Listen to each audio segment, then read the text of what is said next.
ગાંધીનગરના કુડાસણ ખાતે ખાદી કુટીર અને ગ્રામોદ્યોગ મંત્રી નરેશ પટેલના હસ્તે ગરવી ગુર્જરીના અદ્યતન નવા શોરૂમનું ઉદ્ઘાટન કરવામાં આવ્યું હતું।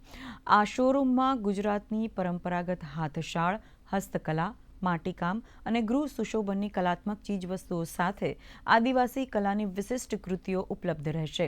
પ્રધાનમંત્રીના વોકલ ફોર લોકલના આહવાનને સાકાર કરતી આ પહેલથી પાટણ, કચ્છ સહિતના સ્થાનિક કારીગરોની કળાને વૈશ્વિક બજાર અને નવી ઓળખ મળશે।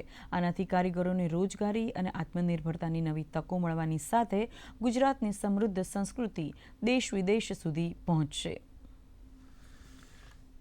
હસ્તકલાના હાથશાળા ના કારીગરોને એક રોજગારી મળે।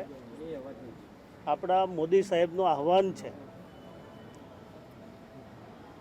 કે હેન્ડલૂમ જેવી બાબતોમાં એ કોઈ પણ બાબત લુપ્ત નહીં થાય અને જે આપણી મૂળભૂત રીતે જે ઓળખ છે ગુજરાતની એ યથાવત રીતે ચાલુ રહે એ માટે એમને ખૂબ મહત્ત્વ આપી રહ્યા છે।